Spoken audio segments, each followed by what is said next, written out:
Hey everybody, today is Saturday, August 8th, and did a video about a month or so ago. I told you I had 3 different subjects I was going to talk about this year, or before hunting season comes in. The first one was baiting and a little bit of debate on legal or not, or would you do it or whatever. Anyway, that one's already passed. I got another one, probably a little more controversial, one of the biggest ones I'm going to save for another few weeks here. But today, I'm going to talk about people bullying, bashing people, shooting small deer. What do you think? Uh, do you have the right to tell somebody else what they can shoot? I'm going to give you my thoughts on that in just a second. I'm going to take a drink of this Pepsi here and let you watch my intro.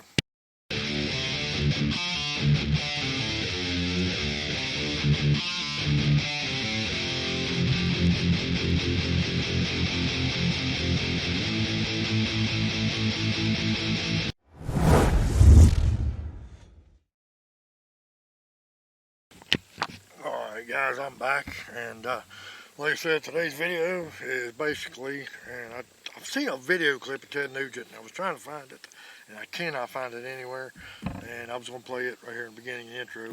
Pretty much he was in an interview one time, and I've seen this video clip a couple times, and somebody was asking him, and I've heard, opinions go both ways, but you may or may not like Ted Nugent, like his ways, whatever. I don't know, I've never met the man. I like some of his music, I like some of the stuff he says, not everything. But anyway, he said, it basically boiled down to somebody asking him about people shooting smaller bucks. And, of course, social media has made people a lot more braver. And I'll get to that in a minute. But kind of about what he said along was like, who the hell are you to tell that man, that woman, or that child, or anybody for that fact, what they can shoot? If it feels good to them, if it's legal, if that's what they decide to pull their trigger on, what does it matter to you, especially if you don't even know the person most of the time. So basically that's what I'm going to get into today. And I'm going to try to make it short and I got on too many rabbit holes. But basically, the main reason I'm doing this video, well, main reason, but one, I'm in a lot of Facebook pages, throughout. Some of them are just basically West Virginia, some of them are kind of like nationally wide or whatever. Have to do with hunting. Some saddle hunting, some bow hunting, some just big game hunting in general, whatever. And I don't remember where this one was, but this is about 3 or 4 years ago. I was a guy, a young boy. I don't even know what state it was in, whatever. Just by his picture, I'm going to guess he was in his mid to late 20s. I'm going to say mid 20s, probably 25, 26 to be safe. I'm not a real good guess on age. Anyway, he had a picture. He shot a spike that morning. Said it was his first deer ever. Had a big smile on his face. And he went along to tell the story. And I remember I was actually up here. I can't remember if I was in my blind or one of my stunted trees up here, but I was actually in the tree. I was up here hunting while I was reading it. And by the way, this guy had just had it written or typed in on the page on Facebook that I was reading. Just the way he had typed the story, I could actually feel his excitement through the way he had it typed. And at the end of the day, and that's exactly what it is, that deer excited him. But basically, he was like, it was his first hunt on his own or his first bow hunt or something like that. I know it was his first deer he ever killed. And he was sitting in the ground blind. He said he'd been there a few minutes, and he had a little set of rattling horns. He's probably a new hunter. He probably didn't know much. And he had a little set of rattling horns, and he said as soon as he put them down, within a minute, this little spike come running in. And he said he was just looking everywhere and just all bristled up looking for a fight. And the spikes, the only deer, I'll be admit, the only deer I've ever rattled in and killed was a spike. And so, anyway, he was telling how excited he was when this. I could actually feel the excitement in this guy's words while I was reading his statement. And he reached down and picked up his bow, and he said he was shaking so bad. And he said he remembers when he shot, he thought he was going to miss because he was shaking so bad. And just telling all the excitement in the story. And he said the deer, he'd seen he hit the deer, and the deer run off. And I can't remember if he heard a crash or whatever. Long story short, anyway, he recovered the deer. And just, it wasn't a long story, but how he explained it and how he had it worded, as I was reading it, and I'm not a big reader. I'm more so now than I used to be, but I'm not really a big reader. But just reading that few little paragraphs he had down there, I just felt his excitement for him, and then seeing the smile on his guy's face. And of course, like always, there was a couple of negative comments in there. Boy, he'd have been a lot bigger. Well, it was your first deer, but, well, I know it wasn't.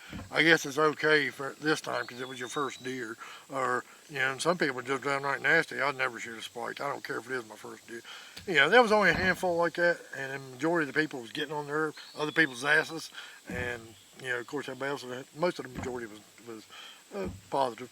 But I was just, one of the points in this video is this, right here, and I'm going to say something right now. I'm going to ask you something. I'm going to guarantee you 99.9% of you guys would not do this.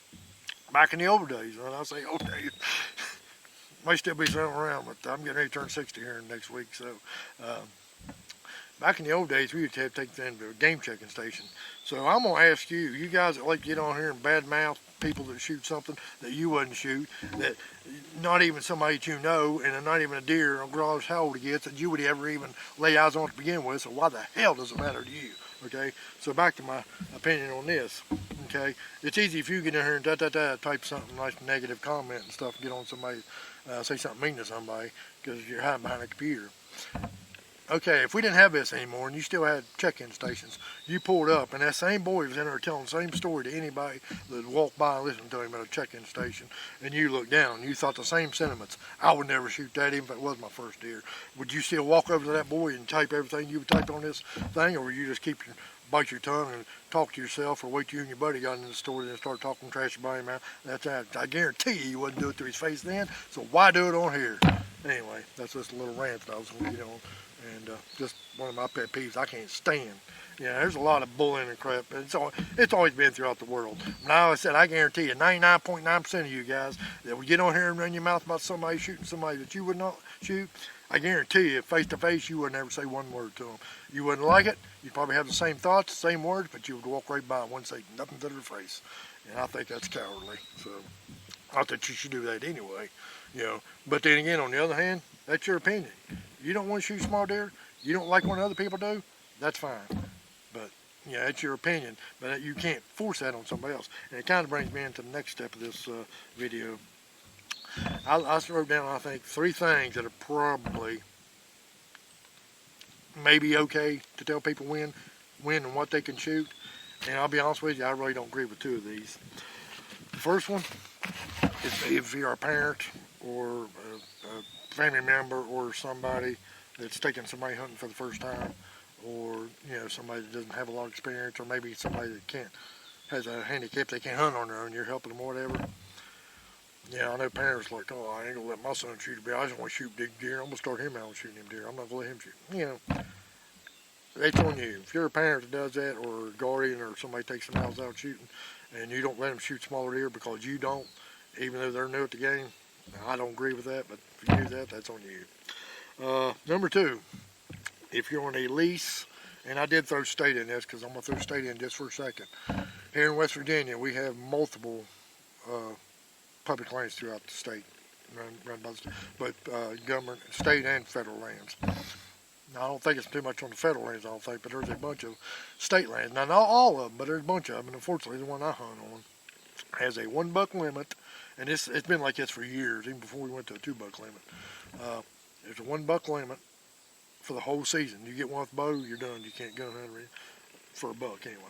Or vice versa. If you get 1 buck up there, you're done. But it's a minimum of a 14-inch outside spread or bigger.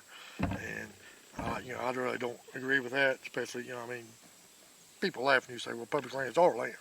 I mean, our taxes pay for it. Yes, I do agree that it needs governed, but I think that's a little bit strict, putting a little bit too much of a hard thumb down on people on public land, restricting what they can shoot.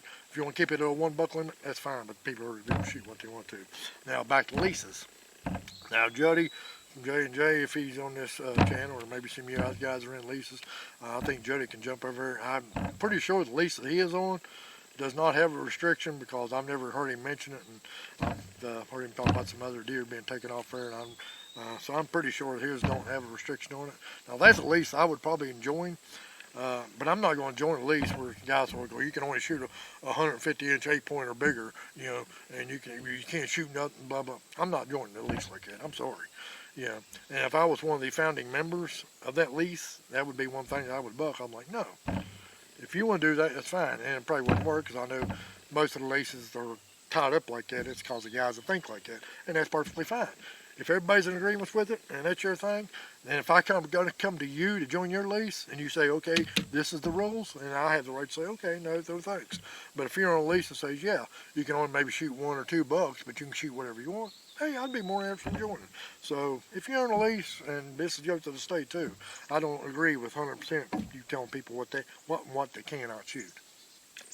Now, here's the third one. This is the only one I absolutely agree with 100%. If you're a landowner, I own just shy of 1 acre, and it has very little woods. It's on a hillside. The property I hunt is right across the road from my house. It's just shy of 30 acres, like 29 and a half, something like that, or right at 30 acres. Um, you know, and I do feed on both ends of this property up here, and but you know, landowners are gracious enough. I can shoot what I want up here. There's no restriction on me. You know, as long as I don't break the laws. You know, I go through everything legally by the law when I do. You know, I use my tags or whatever. But baiting is legal on private land, so you know, the landowner up here has no restriction on me. Now, if they told me they's like, you know, you can only shoot 1 buck and it has to be this or this, I wouldn't like it, but I would agree with it because, one, it's directly right across the road from my house. Very convenient. Two, you know, I'm fine with that because I still got public land I can go hunt and try to do other stuff with. And three, they've been gracious enough to let me hunt up there for all these years, so, yeah, I would definitely not have a problem with it, you know. And then last year, I think maybe the last 2 years, I only shot 2 bucks up there anyway, so. Right now I'm getting ready. I've got some cameras coming in. I should be having them up here, hopefully they should be here Monday, so hopefully I'll have them up here midweek this week. Start seeing what's up here. So we're a little over a month away from our season. But anyway, guys, I don't want to make this too long. That's like that. Just one. I didn't mean to get a little upset and a little rant on that one part there, but it does kind of pee me off on something like that. Like I said, if you ain't got the balls to walk up to somebody face to face and say the same thing that you were putting in here, just don't do it. You know, just don't do it. It's pretty simple. And that little bit right there would probably make the world a hell of a lot better place. Anyway, that's not what this video is about. It's more like that. Like I said, this is the second one of my third. The third one, I think, is probably more a little rougher. This is just a few things that I think are big in the hunting community. Baiting, you know, telling people what to shoot or bashing people for shooting smaller deer or deer you wouldn't shoot. And that was one of my other points, too. Like I said, 9 times out of 10, or probably hardly ever, it's not even a state you hunt. Probably somebody you don't even know. And if it is somebody you know, even if it's your neighbor down the road, and if it's your neighbor that's on property you hunt, and them deer are on your property, the other his property, it don't matter. You don't own the deer. Okay? Like I said, if you're one of these other people, if you're a parent, landowner, or you want a lease and you got the right to tell somebody what to do, hey, that's on you. But other than that, it shouldn't be done. That's just my opinion. So just keep that in mind. Let's just all hunt together. Like I said, I've heard plenty of people say it, man. There's plenty of people out there trying to tear the hunting world apart all the time, and it's, you know, we're not helping ourselves. So, guys, y'all have a good day. I got one more. Give it about a month, probably. I'll have it out probably early to mid-September. I'll see y'all later, guys. Thanks for watching.